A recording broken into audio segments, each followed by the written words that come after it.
वज़ीर-ए-आज़म इमरान खान आज लाहौर पहुंचेंगे। पंजाब की पार्लिमानी पार्टी का इजलास तलब। तरीन ग्रुप का पार्लिमानी पार्टी के इजलास के बाइकआउट का ऐलान। उस्मान बुज़दार की मौजूदगी तक किसी भी पार्लिमानी पार्टी के इजलास में शरीक नहीं होंगे।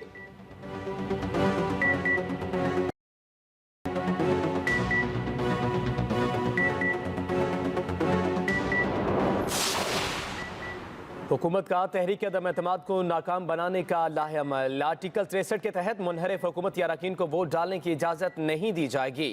वोटिंग वाले दिन हुकूमती अरकान को इजलास में न जाने की हिदायत जारी की जाएंगी।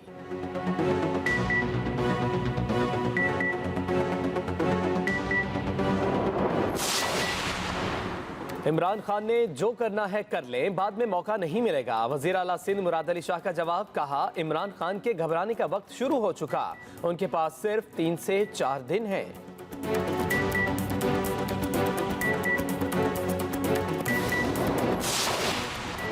वज़ीर आला बलोचिस्तान अब्दुल कदूस बज़िंजवाद चेयरमैन सेनेट सादिक सिंजरानी समेत अहम रहनुमाओं से मुलाकातें करेंगे। वज़ीर आला बलोचिस्तान ने अहम मुशावरती इजलास भी बुला लिया। मुलाकातों में सियासी सूरत हाल समेत अहम फैसले किए जाएंगे।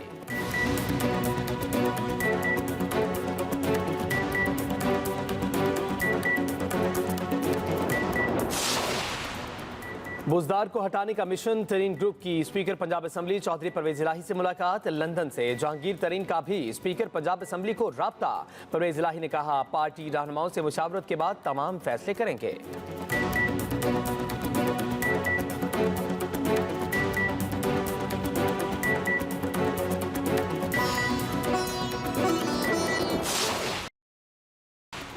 और मुल्क में कोरोना का जोर टूट गया। मुस्बत केसेस की शरह 2% से कम रह गई। महलिक वबा से मजीद 4 अफराद इंतकाल कर गए।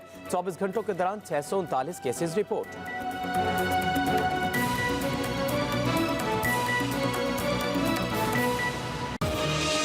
Welcome back to Expresso program के दूसरे हिस्से में आपको खुशामदीद कहते हैं। दूसरे हिस्से में भी हमारे पास आपके लिए ऑब्वियसली इन्फॉर्मेटिव बहुत कुछ होगा, लेकिन एक चीज़ जिसमें हमने इन डिटेल्स भी बात करनी है वो लंपी स्किन की बीमारी है, जो कि इस वक्त कराची में बहुत ज़्यादा, सिंध में बिलूम और कराची में बिलखुसूस बहुत फैल रही है। रिपोर्टली 20,000 से ज़ायद कैटल जो है वो इससे मुतासिर भी हो चुके हैं। इसमें हमने इन डिटेल भी बात करनी है। विद दैट प्रोग्राम के इस हिस्से में आपके लिए क्या होगा वो हमने आपको दिखाना है आज की एक्सप्रेसो हेडलाइंस। कराची समेत सिंध भर के जानवरों में जिल्द की बीमारी तेजी से फैलने लगी। आवाम में तशवीश बढ़ने लगी। Segment over a cup of coffee में हमना खालिद मुलाकात करवाएंगी चेयरमैन कौमी कमीशन बराए वकारे निस्वा नीलोफर बख्तियार से। इंटरनेट इस्तेमाल करने के 3 दर्जे। तीसरा दर्जा बीमारी जानिए सेगमेंट साइंस एंड टेक में। जनाब, हेडलाइंस आपने जानी। आपको अंदाजा हो गया होगा कि दूसरे आवर में भी हमारे पास बहुत कुछ है आपके साथ शेयर करने के लिए, लेकिन अब बारी हमारे segment over a cup of coffee की, जिसमें हमना खालिद आज मुलाकात करवा रही है नीलोफर बख्तियार साहिबा से। तो देखते हैं क्या बात की उन्होंने कॉफी के कप में, over a cup of coffee में।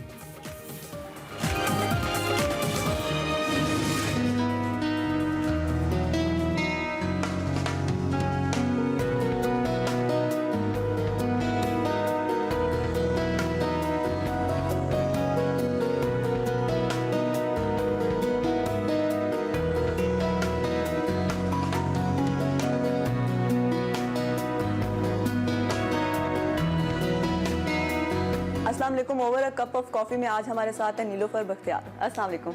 वालेकुम सलाम। कैसी हैं आप? बिल्कुल ठीक हूँ।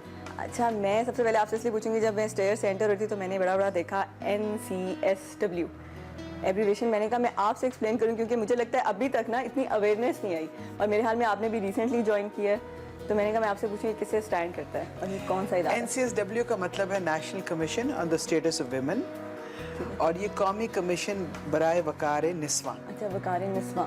हाँ, तो ज़रा मुश्किल लगता है उर्दू में, लेकिन काम भी बहुत मुश्किल है। जैसा नाम है वैसा काम है। और 18वीं तरमीम के बाद ये बहुत एक मुश्किल और अहम अदारा बन गया है, क्योंकि 18वीं तरमीम के बाद ख़वातीन का जो सब्जेक्ट था वो डिवॉल्व हो गया और सूबों में चला गया। तो अब सूबों में जो हमारी ख़वातीन की वजारतें हैं, अनफॉर्चुनेटली वो अभी इतनी स्ट्रॉन्ग नहीं है, और ज़्यादातर सूबों में है ही नहीं। बिल्कुल ऐसे विमेन डिपार्टमेंट्स हैं। विमेन से अच्छा डिपार्टमेंट तो डिपार्टमेंट और वजारत में बहुत फ़र्क होता है काम का और स्कोप का। तो हमारे पर जिम्मेदारी ज़्यादा पड़ गई मरकज़ में, क्योंकि हम एक वजारत तो नहीं है, लेकिन लोगों की उम्मीदें हमारे से वही हैं। तो हमें पाकिस्तान के हर सेगमेंट ऑफ सोसाइटी में जहाँ जहाँ औरतें हैं वहाँ तक पहुँचना होता है। अगर मैं आपसे पूछूं कि फॉर श्योर अभी वुमेंस डे भी गुजरा, तो आप किस हद तक औरत मार्च को सपोर्ट करते हैं? देखिए, औरत मार्च को तो मैं इसलिए सपोर्ट करूंगी कि जब से मैंने होश संभाला, मतलब कॉलेज के डेज से अर्ली, मतलब है जो कॉलेज होता है और सीनियर डेज ऑफ स्कूल होता है, उससे मैं इंटरनेशनल वुमेंस डे सेलिब्रेट कर रही हूँ। और शायद ही कोई साल ऐसा होगा जब मैंने इस जद्दोजहद में हिस्सा ना लिया। आपके बारे में पढ़ी थी तो मैंने देखा कि आपने मास्टर्स शायद यूएस से की है बाहर से।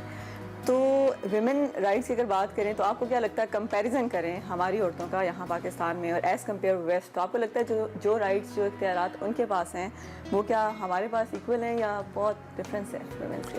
देखो, तज़ाद तो बहुत है, और मैं बहुत अर्ली एज में बाहर पढ़ने जब गई तो मुझे बड़ा एक वास्ट डिफरेंस रखा, और यही वजह थी कि जब मैं वापस पाकिस्तान आई पढ़ के तो मैंने सोचा कि मैंने यहाँ के हालात बदलने, और उस वक्त से सर फेंक के लगे हुए हैं गली कूचों में पाकिस्तान के, और अल्हम्दुलिल्लाह आज बहुत पेशरफ्त है। देखिए, मैं मायूस नहीं हूँ, मैं समझती हूँ कि जो काम आज पाकिस्तान में औरतों ने कर दिखाया है, और इसमें मुख्तलिफ हुकूमतें हैं, मैं ये नहीं क्रेडिट लूँगी कि सारा काम हमारी हुकूमत ने किया है, लेकिन देखिए कल 8 मार्च को जेंडर एक्शन प्लान लॉन्च किया है प्लानिंग कमीशन ने, और हमारे कमीशन ने इतना बड़ा एहतमाम किया ख़वातीन का, और हमने बताया कि आज पाकिस्तान आर्मी में एक 3 स्टार जनरल है।